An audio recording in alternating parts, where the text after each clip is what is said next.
AP విద్యాశాఖ మంత్రి ప్రస్తుతం ఢిల్లీ పర్యటనలో ఉన్నారు. 2 రోజులుగా జరుగుతున్న 10th లీకేజ్ వ్యవహారంపై ఆయన స్పందించారు. ఎట్టి పరిస్థితుల్లోనూ లీకేజ్ అనేది వాస్తవం కాదు.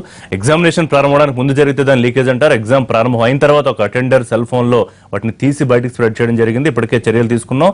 ఒకవేళ మేనేజ్మెంట్ ఇన్వాల్వ్మెంట్ కూడా ఉంటే ఏ స్థాయిలో ఉన్న చర్యలు తీసుకుంటామని మంత్రి చెప్తూ ఉన్నారు. ఇక 10వ తరగతి పరీక్షల్లో పేపర్ లీకేజ్ అనేది జరగలేదంటున్నారు మంత్రి నారాయణ. ఎగ్జామ్ అయిపోయిన తర్వాత కొంతమంది వాట్సాప్ ద్వారా పేపర్ని పంపడం జరిగిందని, అలాంటప్పుడు అది లీకేజ్ ఎలా అవుతుందని ప్రశ్నించారు. ఇప్పుడు గంటా శ్రీనివాసరావు మంత్రి కూడా అదే చెప్పారు. అయితే ఏదో విధంగా ప్రభుత్వంపై బురద చల్లడమే ప్రతిపక్షం ప్రధాన ఉద్దేశం అంటూ అన్న మంత్రులు నారాయణ, పల్లె రఘునాథ్ రెడ్డిలతో మా ప్రతినిధి పిఎంఆర్ ఫేస్ టు ఫేస్ చూద్దాం. ప్రశ్నాపత్రం లీకేజ్కి సంబంధించిన వ్యవహారం మీద సభ వాయిదా పడింది. ఏ అంశం ఏదైతే ప్రశ్నాపత్రం లీకేజ్ అంశానికి సంబంధించిన వార్తలు ఏదైతే వచ్చాయో ఆ అంశానికి సంబంధించి సభలో అత్యవసరంగా చర్చించాల్సిన అవసరం ఉంది. ఖచ్చితంగా ఇది విద్యార్థుల భవిష్యత్తుకు సంబంధించిన ముడిపడిన అంశం కాబట్టి దీన్ని ఎట్టి పరిస్థితులను అత్యవసర అంశంగా టేకప్ చేసి దీన్ని చర్చించాల్సిన అవసరం ఉందనే అభిప్రాయాన్ని వైసీపీ వ్యక్తం చేస్తూ దాని మీద వాయిదా తీర్మానం ఇవ్వడమే కాకుండా సభను స్తంభింపజేసే ప్రయత్నం చేసింది. సో ఈ నేపథ్యంలో వాయిదా పడింది. ఈ నేపథ్యంలో ప్రశ్నాపత్రం లీకేజీకి సంబంధించి ప్రభుత్వ వాదన ఏ విధంగా ఉందో అడిగి తెలుసుకుందాం. మంత్రులు నారాయణ ప్రస్తుతం మనతో ఉన్నారు, ఆయన అడిగి తెలుసుకుందాం. సార్ చెప్పండి, ప్రశ్నాపత్రం లీకేజీకి సంబంధించిన ఆరోపణలు అలాగే వస్తున్నాయి, దీని మీద మీరే ఉంటారు? వైఎస్ఆర్సీపీ వాళ్ళు ఒక కక్ష కట్టుకొని పని కట్టుకొని యాక్చువల్గా చేస్తున్నారు. వాళ్ళకు ఒక భయం ఏర్పడిపోయింది. ఎందుకంటే ఈ యొక్క మున్సిపల్ స్కూల్స్ నారాయణ గవర్నమెంట్లో ఉన్న మున్సిపల్ స్కూల్స్లో ఎలా ఈ కార్పొరేట్ విద్య నారాయణ చైతన్యాలు ఉన్నాయో అలా ఈరోజు మారుస్తున్నాం. ఈరోజు నిజంగా మన యొక్క మున్సిపల్ స్కూల్స్లో హై స్టాండర్డ్ వస్తుంది. అదొక భయం పట్టుకొని యాక్చువల్గా వాళ్ళు ఏంటంటే కావాలని, ఎందుకంటే ఇక్కడ అందరూ తెలుసుకోవాల్సింది ఏంటంటే ఎక్కడైతే నారాయణ బిల్డింగ్స్ ఉన్నాయో ఆ బిల్డింగ్లో నారాయణ విద్యార్థులు ఎగ్జామ్ రాయరు. ఎందుకంటే జంబ్లింగ్ సిస్టంలో వాళ్ళందరూ వేరే విద్యా సంస్థలకు పోతారు. ఈరోజు నారాయణ విద్యా సంస్థలో లీక్ అయింది వీళ్ళు అంటున్నారు. ఆ పిల్లలు నారాయణ విద్యార్థులు నారాయణ బిల్డింగ్లో ఉండరు, వాళ్ళు వేరే బిల్డింగ్లోకి పోతారు, వేరే బిల్డింగ్లో ఎగ్జామ్ రాస్తారు. అంతేకాకుండా ఎగ్జామ్ ముందు పేపర్ బయటకు వస్తే దాన్ని లీక్ అంటారు. ఇంతవరకు ఎగ్జామ్ ముందు ఎక్కడ వచ్చిన దాఖలు లేవు. వీళ్ళు కేవలం ఎగ్జామ్ అయిపోయిన తర్వాత ఒక వాట్సాప్ తీసి అక్కడికక్కడికి పంపించి లీక్ అని చేయటం నిజంగా ఒక కుట్ర. ఇది కుట్ర తప్పితే ఏం లేదు. ఎందుకంటే నారాయణ విద్యా సంస్థలు 36 సంవత్సరాల నుంచి ఈరోజు ప్లే క్లాస్ నుంచి పీజీ మెడికల్ డెంటల్ ఉన్నాయి. ఈరోజు మెడికల్ డెంటల్ నర్సింగ్ తీసుకుంటే టాప్ 10లో అవి కూడా 5 నుంచి 7 ర్యాంకులు ఎవ్రీ ఇయర్ వస్తున్నాయి. ఈరోజు medical college, dental college, nursing college. మేము మెడికల్ డెంటల్ నర్సింగ్ కాలేజీకి మొత్తం సీసీటీ కెమెరాలు పెట్టి ఎగ్జామ్ లైవ్ని తీసుకొచ్చి యాక్చువల్గా బయట వరండాలో పెట్టాం. వరండాలో పబ్లిక్లో ఎవరైనా చూడొచ్చు ఎగ్జామ్స్ ఎలా జరుగుతున్నాయో. ఎవ్రీ ఇయర్ నేను టెలికాన్ఫరెన్స్ తీసుకుని ఎగ్జామ్స్ ముందు చాలా స్ట్రిక్ట్గా చెప్తాను. ఎవరైనా ఎక్కడైనా లీకులు చేస్తే వాళ్ళని ఫస్ట్ కేసు పెడతామని చెప్తుంటా. అంత స్ట్రిక్ట్గా నారాయణ విద్యా సంస్థలు జరుగుతాయి.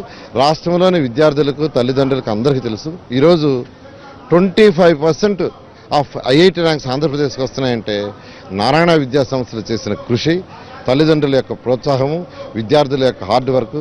అందువల్ల ఇది కేవలం కుట్రపూరితం. ఇక్కడ అందరూ తెలుసుకోవాల్సింది ఒకటే, నారాయణ విద్యార్థులు నారాయణ బిల్డింగ్లో ఉండరు, వారు వేరే బిల్డింగ్లో ఉంటాయి.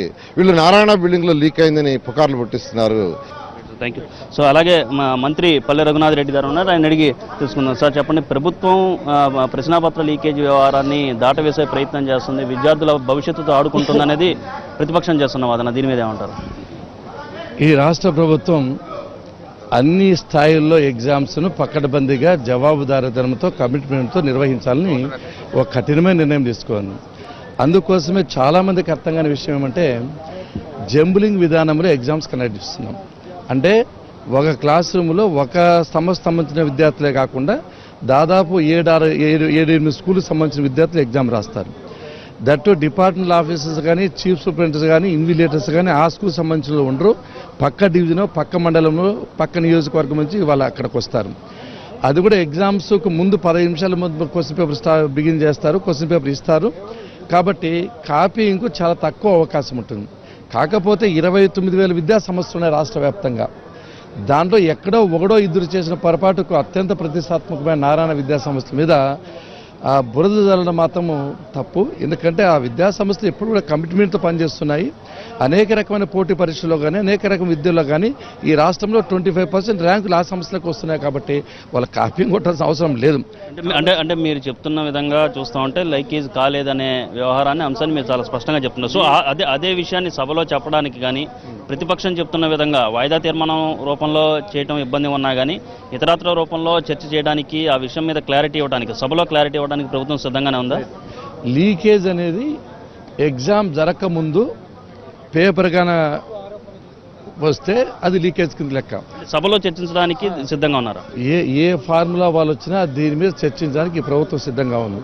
కాకపోతే క్వశ్చన్ అవర్ అతి విలువైంది, దాన్ని ఆ సమయంలో వృధా చేసి ఈ చర్చకి రావడం అనేది నిజంగా ఊరికే అపవాదు, ఆయన మీద డిఫేమ్ చేయాలని చేసే ప్రయత్నం తప్ప వాస్తవంగా ఆ పేపర్లో గోరంతర కొండంత చేసి రాశారు తప్ప వాళ్ళకు వాస్తవంగా నారాయణ విద్యా సంస్థకి సంబంధం లేదని తెలియదు.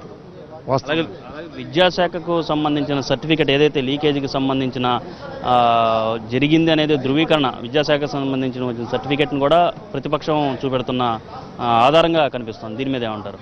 అది ఆధారంగా విచారణ చేసినప్పుడు ఏ ఒకరో ఇద్దరు వాట్సాప్లో పంపించింది కానీ నారాయణ విద్యా సంస్థలకు బోడిగుండుకు మోకాల కంటగట్టి. నారాయణ విద్యా సంస్థల విషయం ఒక వ్యవహారం అయితే ఒక పార్శ్వం అయితే అసలు ప్రశ్నాపత్రం లీకేజీ జరిగిందనే దాని మీద